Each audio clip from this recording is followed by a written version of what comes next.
My brothers and sisters, let me tell you something that happened in Uganda that will make your blood boil.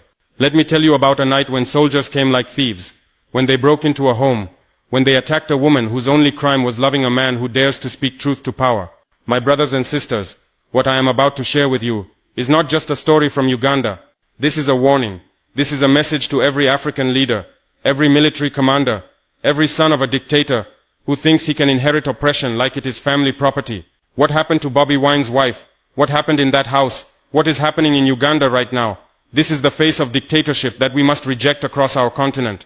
You see, there was a woman in Magere, a peaceful woman in her own home. She was there with her household, her helpers, her security guard. It was nighttime. Everything was quiet. Then she heard something outside. Then a voice was shouting in Luganda, "Gula, gula, gula." This word, it means open, open, open. But this woman, she looked through and she saw what was outside. She saw men, not ordinary men, soldiers, a swarm of them, big muscles, tall height. They all looked the same. When she looked down at their feet, she could see they had almost the same shoe size. This was not random. This was a selected group. You could see they were chosen according to height, to weight, to size. And they belonged to one tribe. They all spoke the same language, Runyankole. The woman, she said to them, "I am not going to open. You understand?" She refused. So what did these soldiers do? They broke the door. They broke the windows. They forced themselves inside like criminals, like bandits in the night. When they came in, there were 40, maybe 50 of them. Can you imagine? 40 to 50 soldiers descending on one house, on one woman. Some were wearing SFC uniforms, the Special Forces Command. Others were in regular OPDF uniforms. And others they were in plain clothes. Many of them were drunk. You could smell it. The house became stinky with the smell of alcohol and drugs. These were not professional soldiers. These were thugs in uniform. They came with ladders ready to climb upstairs. They had hammers in their hands. Using these hammers they hit the walls, the window glasses, the doors. They were destroying everything. They put this woman at gunpoint, asking her to reveal where her husband was hiding. You see, her husband, he is Bobi Wine, Robert Kyagulanyi, the man who dared to challenge Museveni in the election, the man who dared to bring hope to the young people of Uganda. These soldiers, they stole money from the house. They took numerous valuable documents. They took all electronic gadgets they could find. Phones, laptops, chargers, the internet system, the CTV system, speakers, any electronic gadget they could lay their criminal hands on. They entered every part of the house, including the ceiling. They left destruction everywhere. Now, my brothers and sisters, listen carefully to what happened next. One of the soldiers came to this woman and told her, "Come and sit in the chair." But she got off the stairs and sat on the floor instead, because in that moment she was not sure her knees would allow her to stay in the chair. She was shaking with fear, but still she had courage. The soldier, he walked behind her, kneeled behind her, and said, "Give me the phone." She gave it to him. Then he said, "Remove the password." She said, "I am not removing the password." He insisted, "Remove the password." And she said again, "No, I will not remove the password." So this coward, this man in uniform, he walked past her with the phone, went outside, talked to some people, then came back with 4 extra men. Already the sitting room was full of men, some with hammers, each one of them armed. She said she had never seen such firearms before, new fresh weapons, and there were already like 40 or 50 soldiers in the sitting room. The commander called these 4 men. When they came, he went back behind the woman. Now she was wearing her husband's night clothes, because these days she had been feeling like something bad would happen in the night. She was wearing trousers and a shirt on top. This soldier, he held the trousers from behind and pulled her up. Then he held the shirt from the back using one arm. He brought the phone in front of her face and said, "Remove the password." She said, "I have told you I will not remove the password." My brothers and sisters, what happened next? It is difficult to speak about. One of the soldiers that came with the commander, he held her and lifted her off her feet by the neck. When he lifted her, she kicked him because he was in front of her. She kicked him and he walked away. But the other one, he pulled her shirt and the buttons broke. He stood there with her shirt in his hands and she was left exposed. This is a house full of men, remember. Some looked away, some were unbothered. One of them said in Runyankole, "This is the mama," using insulting language.